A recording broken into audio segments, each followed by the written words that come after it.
Welcome to Don't Retire, Graduate, the podcast that asks you what you want to be when you grow up so you can graduate into retirement with purpose and passion.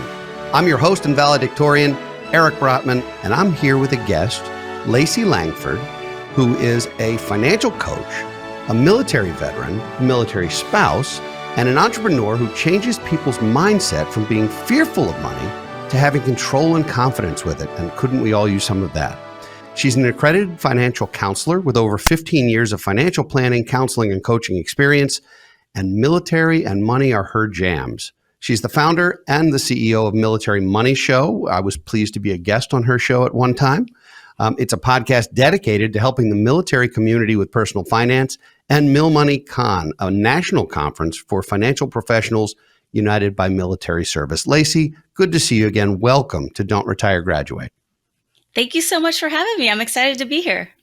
It feels like it's been a long time since I was on your show, and a lot has changed in the world in general, but also particularly where money's concerned, where the economy's concerned, interest rates, inflation, and certainly there have been changes within the military as well during the last X number of years, and with conflicts around the world and so forth. So we've got a lot we can talk about today, but I'd like to begin with, first of all, thank you for your service in our military. Talk a little bit about that background and how you became passionate about helping the military and the military families with money.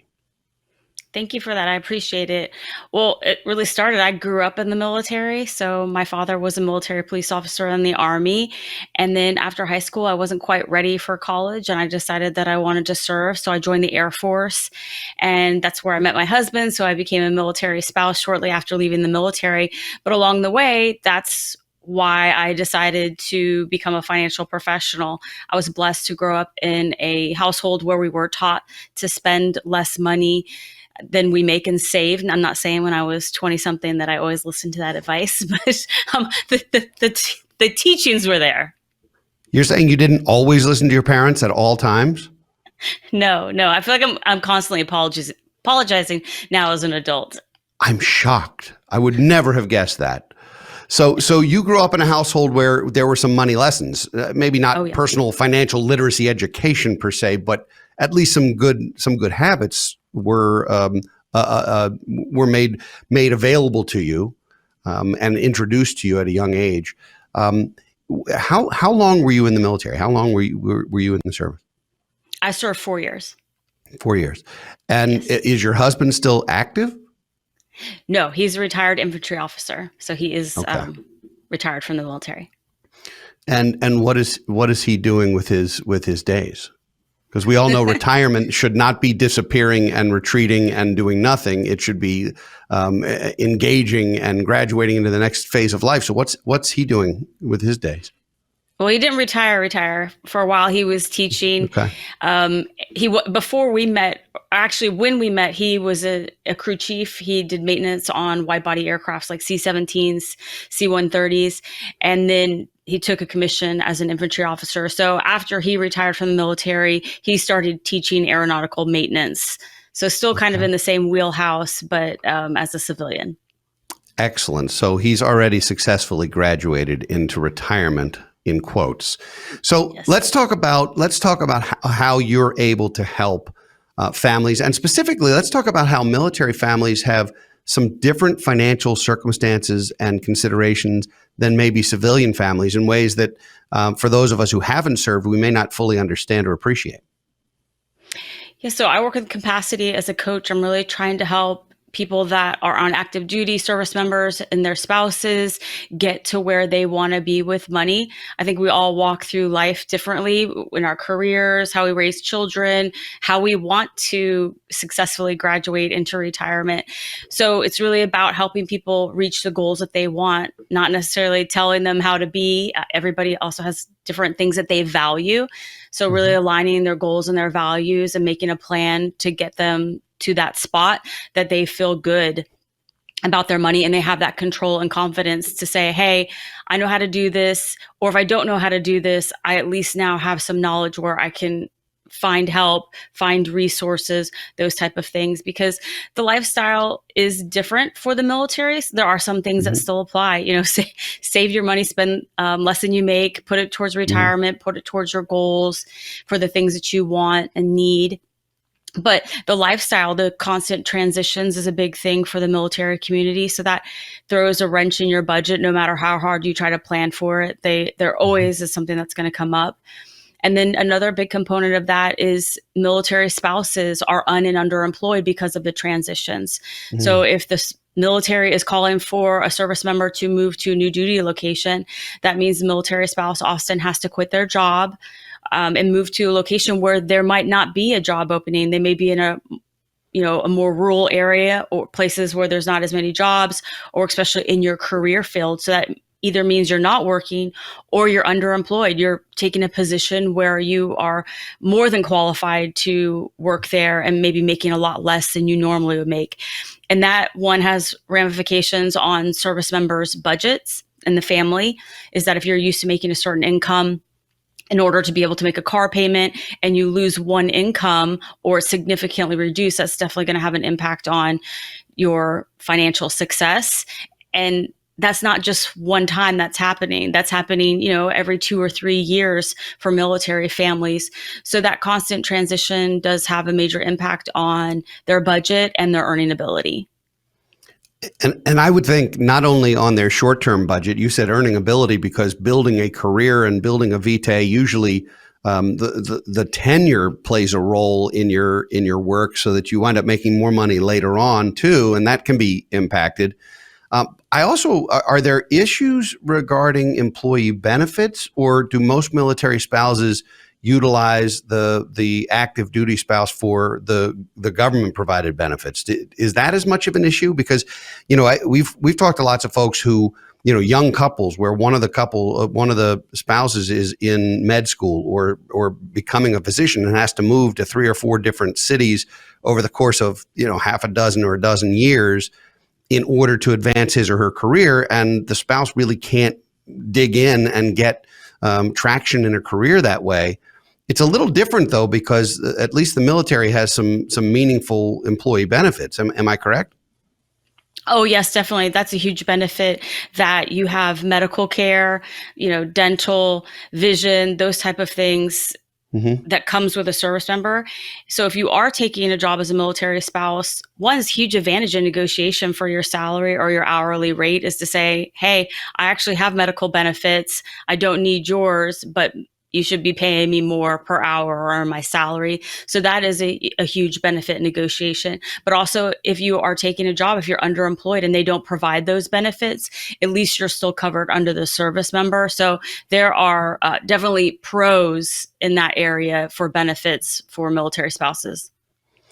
How does relocating internationally play a role for military families? Because I imagine more than civilian situations. When you're in the military, you're sometimes asked to be stationed elsewhere for a period of years or what have you. Sometimes it's active duty and it's sort of in the front, but sometimes it's just for a role that's in Germany, for example, or in some other country. How does that impact financial wellness for the military families? Well, on the most part, for the moving expenses, those type of things, they're going to make you whole to get you to the other country where you're going. They're going to pay your travel. They're going to move one of your vehicles, depending on what you want. Some places people want to store their vehicle in the United States and then maybe buy a $3,000 car when they get overseas. But employment is an issue because many of the installations for service members have a status as forces agreement. And that agreement is with the United States and that country where the base is located. And often there's rules on military spouses working. And often there are rules on how many locals have to work on that military installation. So then that's, limits how many military spouses are able to work there. And in some status of forces agreements, military spouses aren't allowed to work at all. So you can imagine that has a huge impact on if you have, two incomes, you have a career you're building, you have a business that you own. That's another major issue. I have a show coming out with a military spouse that's currently in Japan talking about having a business and having to give that up or work around, the agreements. Maybe you come back to the United States for the summer to work on your business, things like that. So those can have major impacts on, again, the budget and the earning ability. I've never actually heard that before. And so I want to dig into that because so much of the workforce now in various industries can be fully or mostly remote. And I imagine that the military bases in virtually all, if not all cases, have access to certain technology and Wi-Fi and connectivity and those kinds of things. Are you saying that a military spouse, even if it's not taking a job locally from a local as part of an agreement, might be told that they can't work even remotely or online for an organization? They're told they can't work at all, or they just can't work on the base in a physical job? Yes, might be. And it depends on the country that they're in and the status of forces agreement for that country. So it really just depends, or they're limited. I'm definitely not an expert on all the different agreements, but there are some countries, I believe Italy is one of them, where military spouses aren't allowed to work.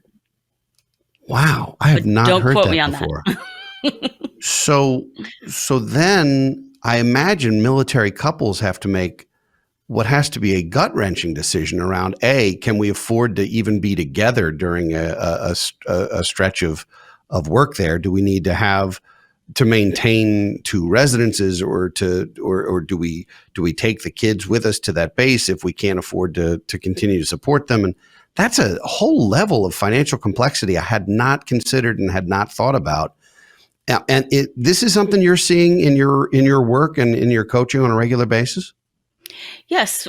I mean, for the people that are serving overseas or know that they're going, they have to start preparing for that.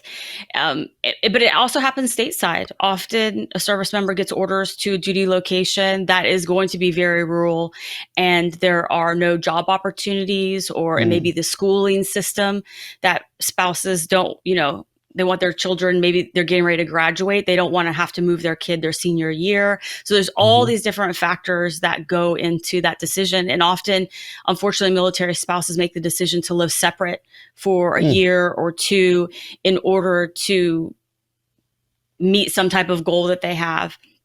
And maybe that, they've gotten themselves in a financial position where they cannot afford for that military spouse to give up their job, that maybe the income is much higher. And if they're going to a different location, that position may not be virtual. Fortunately, COVID has been very helpful to the military community in that opening up remote positions for military spouses. There were a lot of military spouses that were working around that and finding ways to work remotely, but it wasn't as big as it is now. So that is very helpful, that many companies are willing to, in order to retain a really good employee, they are going to make that a virtual position and maybe, fly in quarterly, something like that. So there are adjustments to that, but it really just depends on the family and their goals and their values and what they're trying to do, whether they're getting ready to get out of the military and that home that they're in is going to be where they fully retire, and they're not picking up their whole family to move for 2 years. They want to keep their kids put in that community. So there's a lot of things that have to be weighed to make those important decisions. So, my goodness, Lacey, there's so many things I want to ask you now. This is opening up all kinds of different avenues. And, you talk about the impact of transitions. And in the private sector and in sort of non-military situations, those happen usually every 5 to 10 years. There's something, whether it's the loss of a loved one, whether it's a new job or a geographic move or the birth of kids or a marriage or divorce, or life changes, and that's when most people do seek out either financial coaching or consulting or financial planning, because there's a transition that's coming and they want to make the right decisions, because those transitions are incredibly expensive if they're handled incorrectly. and they can be very impactful. You're talking about a lifetime of almost constant transitions every couple of years, as opposed to a few times during a career. How do you coach people through what is really almost a transient lifestyle? That's insanely challenging. How do you coach folks through that? First and foremost is for them to control the things they can control and not worry about the things they can't control. So you can control saving, spending less than you make, building a good buffer financially for yourself for all the transitions. Okay. If you are in a position where you have large savings, the decision to separate as a family in order to go to a new duty station, that might not be as hard for you. Decision is for you to make is if you are in debt and you can't afford to make that decision. So really focusing on what they can do in order to manage every transition that comes up, because there's no way that they can plan for all of those. And often it's stacked transitions. For example, even just myself, I moved when I was 8 months pregnant. So I'm getting ready to have a baby. I've just moved and my husband was in a new branch of service. And so that was 3 right on top, Wow. And many people are, that's nothing compared to what some other people have gone through. And my husband almost didn't even make the birth of our first child, because of what he was doing in the military. And so it's all of these things that you're having to cope with. And so making sure that you have your life in order, that you're working on your career as a military spouse, a service member, you're planning from the day you join what you're going to do when you get out, because at some point, one way or another, you're leaving the military. And what is that going to look like for you and your family? So those things should always be planned. Those are the things they can control. And that's how they can navigate this constant state of transition that they're in. So you just brought up something that was my next question. So we're clearly kindred spirits and we're on the same wavelength. And that is sometimes military careers are shorter than civilian careers. Not always. Some people are lifelong military, but many aren't. How do you make sure that either your skill set or your interest set or or that you have a plan for your post-military career? Because it really isn't a fully funded retirement at that young an age. I presume you still need to be doing something for income. How do you coach people through that, making sure that they still have not only the skills but also the interest and the enthusiasm to do something different?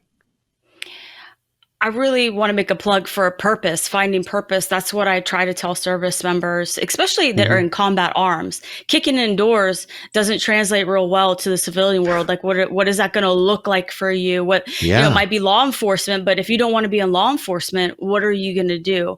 And it's really thinking over time. Always have an exit strategy. I mean, even if you're a civilian, you should have an exit strategy. What if you hate your job? What if you don't get that promotion? What if you don't get that raise? You should always be thinking about what the next step is going to be, because life definitely is not going to go according to plan. I hate to break it to everybody, but it's so. Well. I say, if life throws curveballs, the military life throws wrenches. That's the way it works. So I think really thinking about early on what you want to do, the purpose that you want to have, because you do have an advantage. Let's say you retire from the military, you could take a job where you're earning less income, but you really enjoy it because you have that retirement pay. Right. If you don't retire from the military, let's say you only serve 4 years like I did, what does that look like for you? Are you going to start your education while you're on active duty if you don't have your degree already? Or is there some type of certification that you need? Aviation is a really great example. If you are a mechanic in the military, you don't have to have the same requirements to work on an aircraft that you do in the civilian world, which has to be approved by the FAA. So you have to have all this training. And if you're waiting till the day you get out, now you're not working, you're doing the training instead of doing the training while you're on active duty in order to be able to walk out the door making the same or more income. So really thinking about what you want to be when you grow up, I think is really important for service members, especially because their sense of purpose changes at a young age. Many service members are given a great amount of responsibility, and moving into the civilian world, maybe working in the cubicle, it it changes their identity. And that's really hard for a lot of service members. If you don't have purpose and knowing what you want to do when you're older, that can be devastating, this identity shift that you have getting out. So we talk on this show a lot about how Americans specifically, but people in general, tie their identity, who they are, to what they do.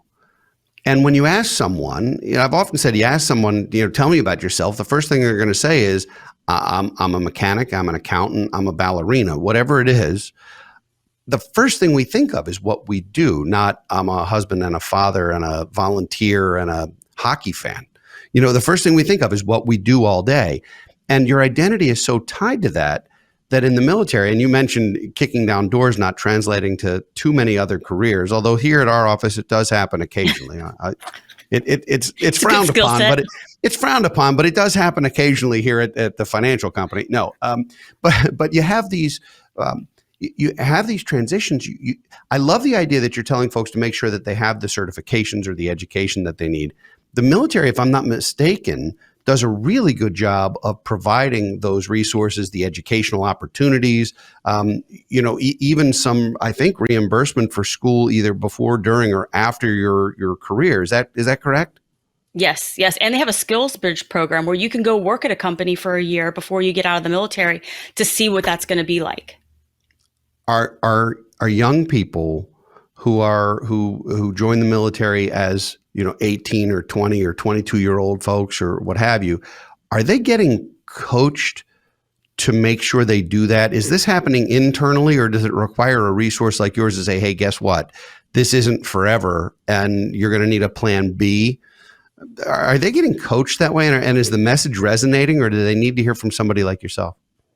They're definitely getting coached and have resources on all fronts through the military, through civilians that are trying to do it, people like me that serve the military and maybe have affiliation in some way. They're getting that, but I think often they're not getting it soon enough. And it's not that it's not there. They're not seeking it out maybe as soon as they possibly could. And then also taking it to the next level. There's a really great program. It's called Veterati. It's connected to LinkedIn. And it's mentorship for service members and their spouses. And I'm a mentor on there. And it's wonderful. So you can connect with people that have the skill set that you're looking for or are in the industry that you're looking for. And you can set up informational interviews with them to understand the playing field that you want to go into, what kind of income you can make. If you think about the financial professions, am I going to be working in a counseling capacity, a coaching or advisor? If I'm an advisor, is that fee only? Is that commission based? Explaining the whole field. And whatever it is that you're interested in, that's a really great resource for people to start getting that information. Because if somebody like me describes my day to you and you think, oh man, that sounds soul sucking, it's probably not the career field that you want to go into. That's right. None of us sign up for having our souls sucked on purpose. So that's logical. Yes. Some of our days are that way too anyway, Lacey. You know that. Yes. You know as well as I do, we have those days even if we love what we do. But I get your point. Can we talk about the conference that you run a little bit? Tell our audience about that. First of all, maybe when's the next one? And because I don't know if how well the military promotes the fact that happens and that it exists, but I would love you to promote the fact that this exists and how folks can get involved or participate or attend. Thank you so much. I sincerely appreciate that. It's a conference that is a passion project for me. I think, I started my business out of frustration from being a military spouse and being a service member. And I seen what a lot of people are going through, the same things that I am. I didn't have a lot of mentorship when I got out of the military to understand the financial playing field. And as a military spouse, I really struggled to build my own earning ability in my career around my husband's infantry career. And I created this conference, Mill Money Con. It will be in Nashville, April 27th through the 29th. Okay. And it's for financial professionals that are united by military service to bring us together to have conversations, because often there are resources that people aren't aware of that are out there. There's also connections, people that are doing the same work and maybe they need help, or maybe you don't want to reinvent the wheel, but having these conversations and new trends that are helping the military community, or things like buy now, pay later that should have been on people's radar very early on. So it's really a hub for us all to get together and create a community where we can help each other. I always say, and it's a big saying in the military, is rising tides lift all ships. We can help each other, service members that are coming out and want to be in this career field. We can help them up and over the wall of that transition, getting out. Military spouses, we can help them not have to take a knee every time they move, and help them find a career path or a way of working and earning income that might be non-traditional, might be preschool hours. So that's really what the conference is about, is getting everybody together and helping improve each other's lives. And where can folks, I know we're sharing some of the information on our screen right now, where can folks who want to learn more about that conference, where can they check that out online? millmoneycon.com is a great place. It has all the information about this year's conference, some videos so you can get a taste of what it looks like, and some of the speakers. I have more speakers rolling out in the next couple of weeks, but I think it's going to be a really great conference. I'm excited about some of the sessions, and really helping people get connected, I think, is really important to me. And who should attend this conference? Is this primarily for financial professionals who are involved, or is it for aspiring financial professionals? Is it for service members themselves or their families? Who should attend? It's for people that are aspiring. If I could get that. It's for people that are aspiring financial professionals that are currently working. They may be working in a coaching capacity. Some of the people that attend are financial bloggers, podcasters, but everybody really has a military affiliation. You don't have to. We have a lot of people that are just big fans and supporters of our community and what we're trying to do. But last year, I think 10% of the attendees were active duty service members that are interested in learning more about this career path and getting connected with people and mentorship for the transition out. And how often does Military Money Show drop a new episode? How often are you podcasting? Weekly. We drop shows every Monday. Every Monday. Okay. So folks can check out our show on Thursdays and your show on Mondays. I would love that. I think that's good. We're going to put on the screen a little bit about the show. We'll have it in the show notes of where people can check that out. I have to ask you, Lacey, because we've talked about this a lot in different contexts already, but what do you want to be when you grow up? What does that look like? I think that's a really great question that a lot more people should ask themselves. But if I'm being really honest, when I grow up, I want to be a volunteer.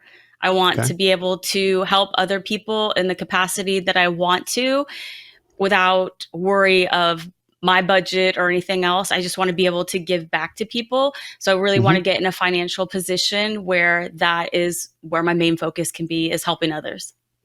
Well, I have no doubt that you have a plan to reach that purpose. I have no doubt, as mission driven as you are, I have no doubt that you're on track to do that. So last question. We don't believe in homework because nobody likes homework, but you've given us a lot of information today. If folks were to take one extra credit assignment away from our time today, what would that be? What would that action item be?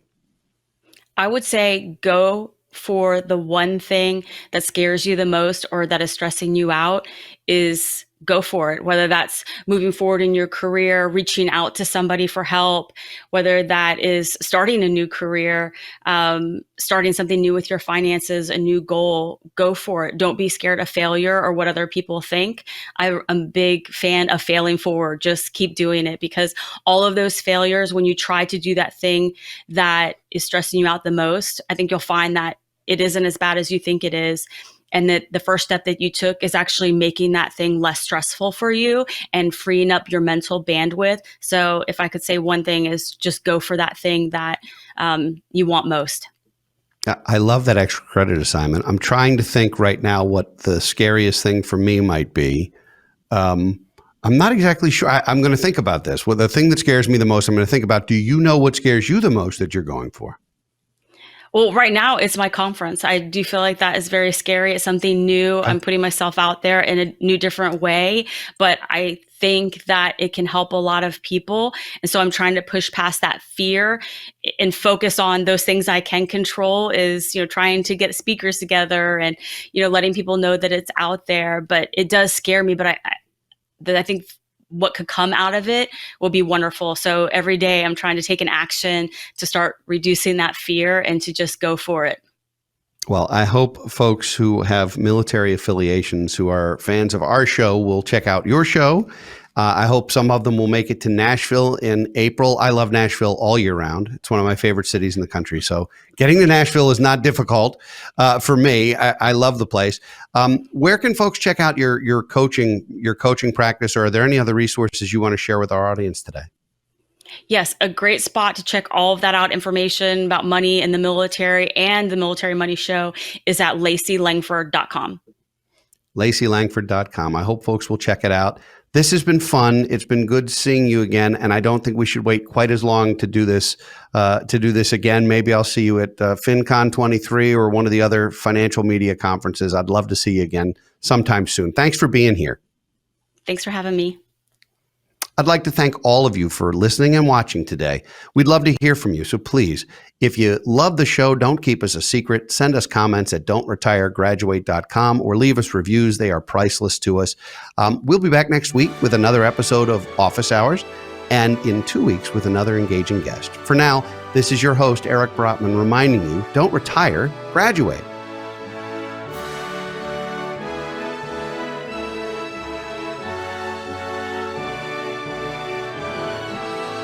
Securities offered through Kestra Investment Services, LLC. Kestra IS. Member FINRA SIPC. Investment advisory services offered through Kestra Advisory Services, LLC. Kestra AS. An affiliate of Kestra IS. Kestra IS or Kestra AS are not affiliated with Brotman Financial or any other entity discussed.